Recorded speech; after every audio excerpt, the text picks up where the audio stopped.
Good evening, everyone. Welcome to tonight's Boys from the Baltic Star. You may notice something different about Ben tonight. He has a disembodied beard, which we've all decided is probably an upgrade over the norm. So send him your love, please, because he got a bit frustrated. You know, we couldn't get the camera working. Socks knows what that feels like, but we got the sound up at least. So um, hopefully it's okay. If someone can hear crackling, let me know because I'm hearing some and I know that the sound comes through my ears. So just keep me posted on that. Otherwise, welcome tonight. Thank you for joining us. It's Saturday night, and on Saturday night we played different games. Yeah, I thought we did. And this time around we are playing Gutterpunk, a very exciting game. We're very excited for it because we like punk, we like music, we like causing trouble. And we're planning to do all of those things. Yeah, I know, because I flicked it off, Socks. That's a worry, though. Someone's got crackling on their audio. One of you three, by the way. It's not really fixed, Kelly, because the second they start talking, it's going to crackle again. I'll keep talking, and you keep trialing it. You guys keep doing your stuff with the audio.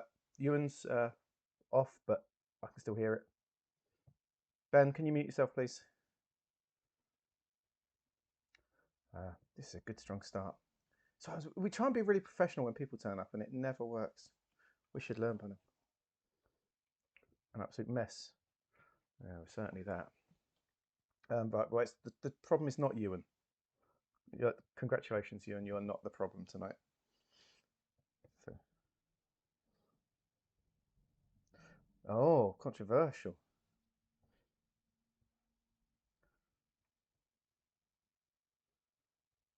Oh, so a potential ghost in the machine. Oh no, not a ghost in the machine again. It's probably me. It's normally me. If there's a problem, sorry, you're all muted. On it. But yeah, throwing shade at me. Right, Ewan's back. That is a bit rubbish. Ghost in the shell, exactly. If it's annoying, I do apologise. I'm going to try and work on it. Let me do my introduction, and then I'll work on the sound as John gives all the big stuff. Okay. So please put up with it for a second, everyone, and we roll from there. I'm going to just mute everyone. So I've not fixed it. So I've not fixed it. Don't get excited. Okay. So I've not fixed it. So don't get excited. Here we go. Welcome. It is. Yeah, it does, doesn't it? Well, it's a perfect theme. We are playing Gutterpunk tonight, which is amazing. We'll pass over to John in a minute, who will explain what it's all about and how cool it is. And we are very excited to give it a go. But first, the usual sort of housekeeping. If it's your first time here, we only have sound problems about 23% of the time. So you've joined us on a slightly unfortunate night. But hopefully we can sort it and the game will be amazing. Please feel free to lurk. Please feel free to chat. Chat is friendly. You may have noticed already with Kels and Fids and people like that in there. Generally, if we're as players, we traditionally chat as well as we play. Some of us more than others. So please feel free to involve yourself as much or as little. We'll play for 2 and a bit hours tonight, see how it goes. So feel free to come and go as you wish, drop in and out. And there's the red sun there to spend points on. So if you've got any points, drop some points in there. Some make annoying noises, which John isn't expecting, so that'll give a shock for him. Let's just try one out. Let's try the most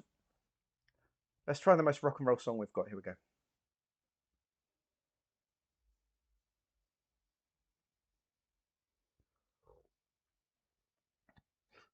Which also means Ben has to drink, so it's win-win, really.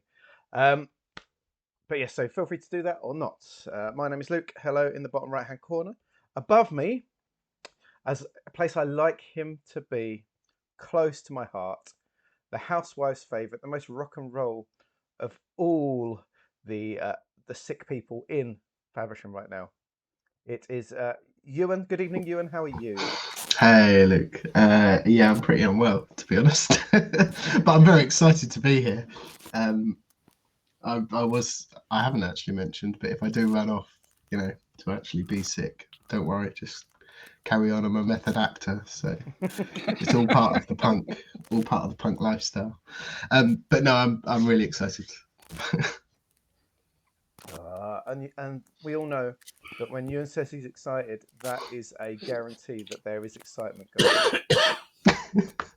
on. So it's going to be a good night. We can fist bump. Look, you're going to have to do a downwards fist bump though. I don't even know which side. Am I Yeah, on the that's wrong good. side? That's good. That's good. Yes, yeah, I don't like that Nice. downward action. It feels like I'm. Um, two posters across from me this way. The missing person. Actually, it's fitting because he is the missing person I'm tonight. the missing person tonight. So whatever. It is the smartest man on any poster. He lives his entire life in a green background. It is the man who delivers milk tray for a living. It is our wonderful Ben. Good evening, faceless Ben. How are you? I'm very well, thank you. Yes. Apparently, there's something going around, and it's missed me left, right, and centre. So I'm great. I'll say Ewan got something, then I got something, then he's got something again, and you've avoided it all somehow. When the stream ends tonight, when John leaves, me and Ewan are gonna get in our coats and we're gonna go around to Ben's house and give him a big cuddle with him in the middle. Lick everything. Exactly. All the mugs as I leave, things like that. But the eagle-eyed of you may have noticed that we have in fact got someone new and particularly handsome, and I think potentially a challenger to Ben's Smartest Man in the Room award. I'm going to start that aggro right now because I want it to grow. For those Brits among us, he has a funny accent, but don't let that put you off. I'm going to go with exotic, and it's better for the rock and roll kind of story, I feel, especially punk. It is the wonderful from Rock and Rasp, John. Good evening, John. How are you? I'm doing wonderful. Thank you very much. Here with my interesting accent, since I'm originally from Texas, so you get a little bit of the y'all in there, and but living up in the great Northeast of America, or United States, as it were, right? Yeah. Have you got much snow up there right now? It has dodged me somehow. Like to my west is Chicago, and it is terrible there, and to my east is New York, and it's terrible there, and somehow I have dodged all the snow here. Oh, you're living a charmed life. What a joy. Unless you like the snow, and then you're living a cursed life. But anyway, I'm going to hand over to John now because he is the most important man this evening, and so I'm going to cede the floor to him, and he's going to lead us through a game of Gutterpunk. So I'm sure we'll all enjoy it. John. Excellent.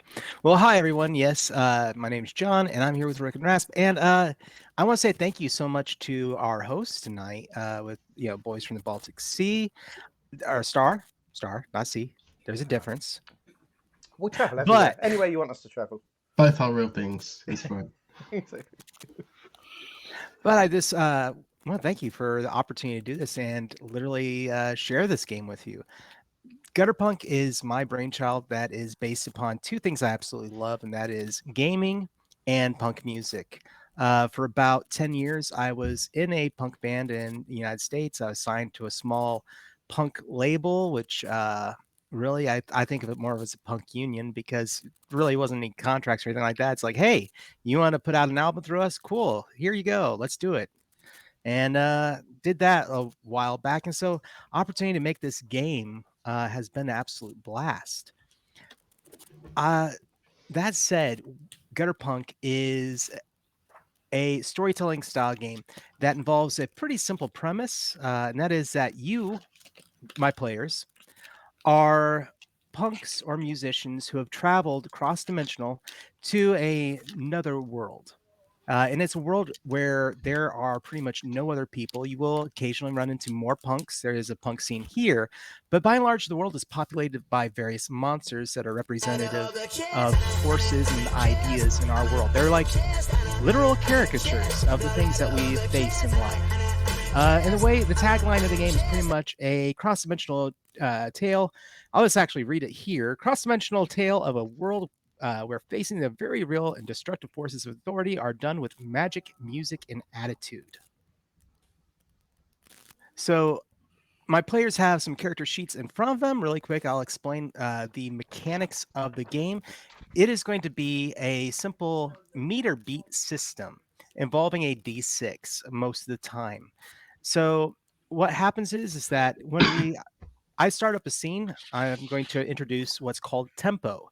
This game has a scale of difficulty based on 1 to 11, And as I describe the scene, I will set a danger level of that scene. And then you're going to take your, if you decide to take an action, you're going to roll a d6 with one of your ratings on there. It says riff ratings. You'll be adding that to your dice roll to meet or beat me rolling with the scene's tempo and a d6. Got you. Cool. So those stats on your character sheet, if you take a look at those, for those riff ratings, are bold, caustic, empathetic, loud, and witty. And each one of those is a portion of the punk scene. Kind of the music in it usually falls within one of those ideas. But for this game, each one of those descriptions is a form of description that falls your physical, mental, or social stats. Each one of those kind of falls within that. Each one of those can be applied in a different test. So, like bold is usually a being stalwart. It's the ability to take a punch or take an insult. Empathetic can be anything from saying the right thing at the right time to carrying a friend home after they've passed out. Right. Yep. Witty is anything from outwitting someone with a phrase or a statement to outthinking someone when there's a riddle or a problem, or say you're playing a game of ball and you kind of fake them out and dodge around them. So each one of these abilities has a way that it can be applied physically, mentally, or socially. You tell me at this point in the game when you decide to take some actions. You tell me what it is you want to take. We'll figure out what riff rating applies to that. Additionally, your character has kicks. Kicks are things that are going to either give a numerical bonus to your character on their roll. It'll give them a mystical quality, something that is somewhat almost supernatural about your character, an ability that they have gotten by coming here to the gutter, or it's going to give them a new riff. Now, riff is the magic of this world.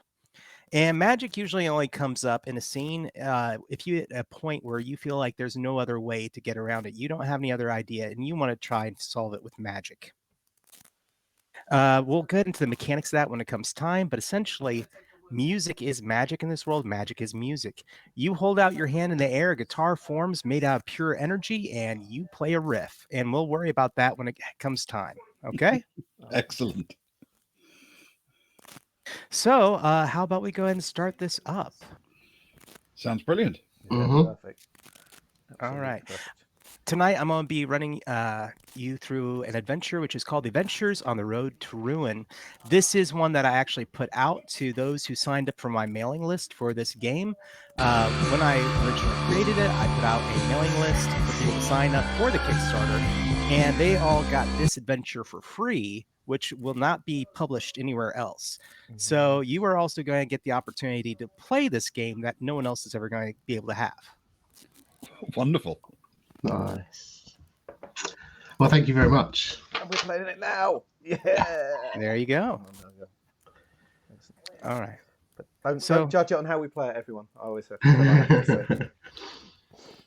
But like I said, so your characters are a band. You have found your way to another world. I'll think either Alice in Wonderland or, the through the looking glass kind of idea. Or, if you watch anime, isekai, where, traveling to another world where you gain supernatural powers and are somewhat a folk hero kind of character. But for this scene, for this moment, for this game, sometimes even in the gutter, you just need to get away, Nothing beckons a punk to a chance of rest and relaxation quite like a lowered fire escape ladder on a high-rise. It's rare that you have the opportunity to escape the streets, alleys, and sidewalks. Many of the buildings of the gutter seem to bend at noticeable arcs, obscuring the sky and casting the world in different shades of shadow, as if the buildings themselves turn to gaze arrogantly down at pedestrians below. Now you've found yourself on top of a 10 or 15 story off the ground on one of these buildings, bathed in dirty yellowish orange glow of a skyline where the sun is never really visible. Echoes of denizens of the gutter reverberate from below in the forms of barely perceptible yet animated conversations and angry horns with distant sirens. The only perceivable disturbances to this otherwise peaceful scene are the neon lights of the strip and one of its large jumbotrons a few blocks over. It's really quick because that's might be a term that's here. Do y'all know what a jumbotron is? Yeah. Yeah. Cool. I watched wrestling. Seen American sport. There we go. So while you aren't in immediate danger here on the rooftop, there are those who would consider this to be trespassing. So for this scene, we're going to go ahead and start the tempo up at a 6.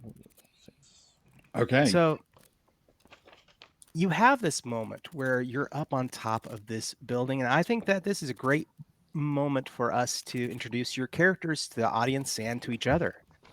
So go ahead and let's go through the group. Give us your character name, what your reputation is, and concept of the character are, and we'll go from there. Anybody want to kick it off, or y'all want me to pick? You are the lead. Well, first in order on my screen is Luke. So guess what? There you go. Well, luckily, I am from the UK. I may not look it, but I am. You see, I am a beast of a man. I'm a red-headed lumberjack-looking guy. I'll get my guns out just to show how beefy I am.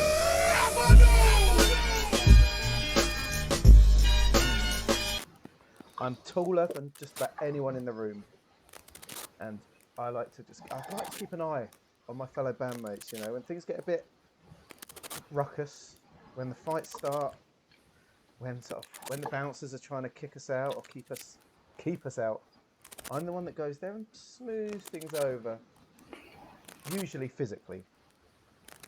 But as long as the rest of my posse are safe, it's all good. I've got my big pompadour hair. This is why I picked him. Nice hair, bright ginger with a perfect beard to go with it. I am an absolute bear of a man, and not the smartest, not the funniest, but I've got your back and I'll keep you safe. Excellent. Well, how about we go ahead and move on with Ben? Okay. I'm playing a chap called Johnny Grimm. Johnny, the first thing you would notice about this guy is his smile. Despite the fact he's a chap who knows his way around the darker corners of the world and is entirely comfortable, surrounded by filth. He's got a big grin on his face, and he's always happy. It is his nature. He's a youngish black guy with a mohawk on top of his head. He is dressed in extravagantly coloured punk clothing and chain everywhere. He is utterly enthusiastic and really quite sensitive once you get past the fact that he's covered in mud and dirt most of the time. All right. And then Ewan. Hey, I'm playing Maddie Splatter, who the first thing you would notice about them is not the ginormous smile across their face. They're quite straight-laced and sharp of wit, which I may have problems role-playing.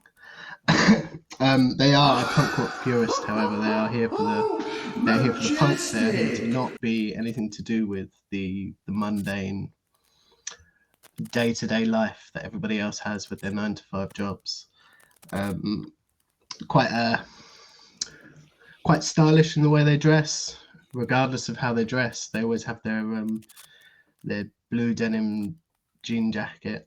They've got Liberty spikes, but they quite often change on a bit of a whim between that and a mohawk. Excellent. Well, this is where we're going to go ahead and say the crew is and who we have present. There are other characters that are in the book that are NPCs that can kind of make up all a central crew, and they're actually also the same characters on the cover of the book. So there's there's kind of a theme that runs through the whole book of you being able to take these characters through there. Uh, this is a storytelling style game where what happens is very similar if you've ever played games like Fate or Fudge, or if you've ever played Powered by the Apocalypse, where my players are going to have the opportunity to co-write scenes and take things in interesting directions. But to give us some prompts as we're dealing with this scene, I have 5 prompts that we can work with to kind of take us further into this world. So I'm going to list them out, and think if one of them kind of jumps out to you, and feel free to say. One of them is going to be your character talking. There's going to be an event or something that you witness that brings up elements of your past or your family. There's one that is going to be finding something at random, a object that holds importance to you.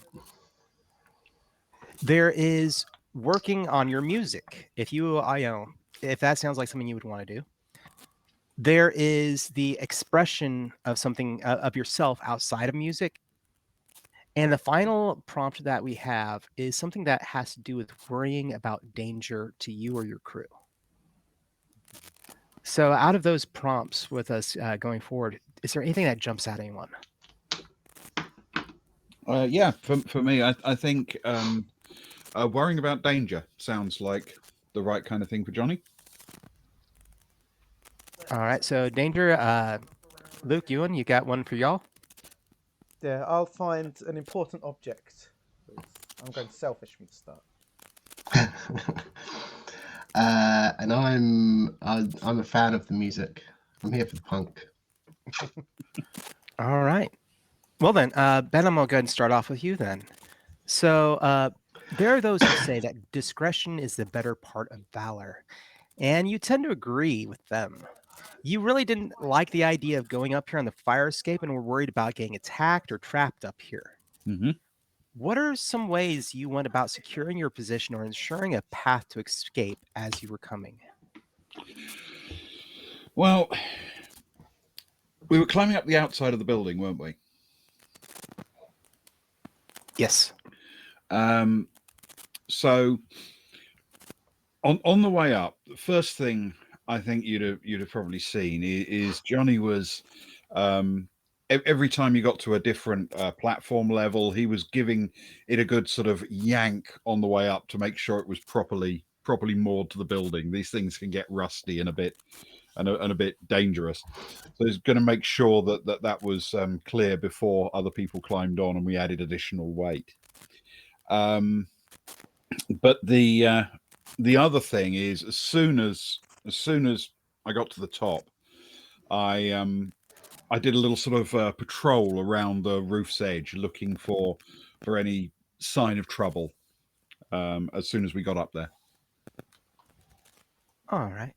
Well, 2 things as we were going up then. I'm going to talk about one of the most numerous monsters that you're going to run into in the gutter, and that is the norms. So in this world, there are 2 monsters that stick out above anything else, and that's going to be the bolt heads and the norms. Okay. Norms look like perfect people physically.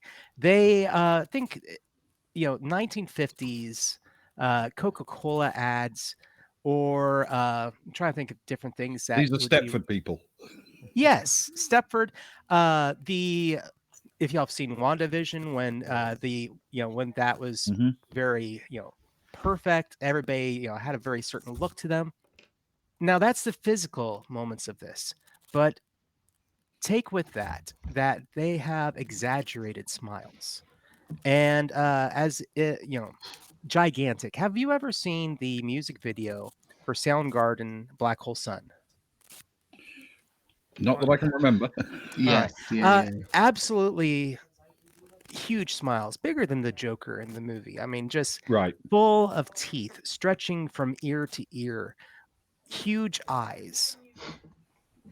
And the thing is that this world is populated by individuals like this, that they are foreign in in aspects to you, but they have filled out this world's society. So everything you can imagine, from meter maid to working at a restaurant to guardians at in on elevated platforms or anything else, they have formed up the same as a human society, but these are the most plentiful. Inside these windows, as you are stopping at these platforms, you might glance in a window, you're going to see a family of them breaking bread and everything else.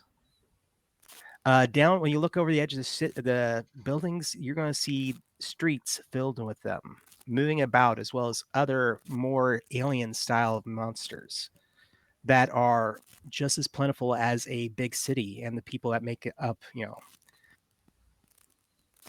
So we'll go ahead and stop there for your character. But that you've essentially you're checking for all these dangers, and you think that there is from the exterior of the building, it doesn't appear that there is anything that you are in immediate danger from.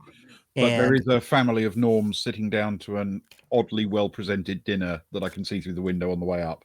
absolutely, and not only just one family, but we're talking like 15 stories of families sitting up beside this building. So,